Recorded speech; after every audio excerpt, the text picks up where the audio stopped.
l'accessibilité et surtout l'absence d'accompagnement réel. Pas un détail, un vide. Alors que la loi du 2 janvier 2002 parle pourtant de respect, de dignité, de droits fondamentaux et surtout de projets individuels accompagnés, le système, lui, l'a laissé seul. Lui, son projet individuel, il l'a porté. Un projet immense, ouvrir son entreprise, créer un lieu qui génère de l'insertion et montre les compétences des travailleurs. Quand l'entreprise a ouvert, il a connu une joie immense. Il était le plus heureux du monde, parce que ce projet était le sien, et parce qu'il pouvait à travers son travail montrer la valeur de chacun. Mais très vite, une autre réalité s'est imposée. Les rêves avançaient. Les idées, l'énergie, la motivation étaient là. Mais tout ce qui est administratif restait à côté.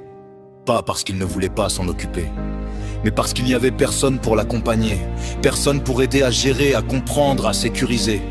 Pas de référent, pas de coach, personne pour dire « Attention, là c'est risqué, là on fait autrement ».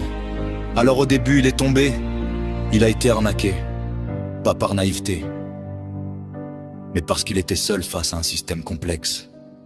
Sans l'accompagnement que les textes de loi promettent pourtant. La loi du 11 février 2005 parle d'égalité des droits et des chances, d'accessibilité et de participation sociale et professionnelle de chacun. Mais malgré ces textes, il a souvent été délaissé par le système, laissé seul face à des démarches complexes et à des responsabilités lourdes. Heureusement, il n'était pas totalement seul.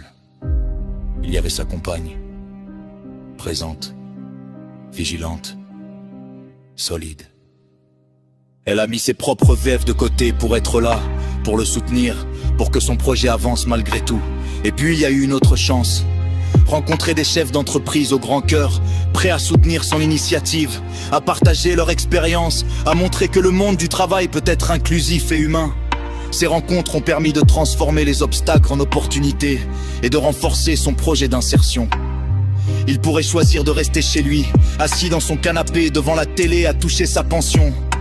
Ce serait plus simple, mais il ne le fait pas, parce qu'il voit un autre exemple à montrer à ses enfants. Le travail, la persévérance, la dignité. Parce que les aides ne sont pas une fin en soi, mais un soutien pour aller plus loin. Et ça, il tient à le montrer. Ce n'est pas un héros, il doute, il a peur, il est fatigué. Mais chaque matin, il fait un choix silencieux, ne pas lâcher.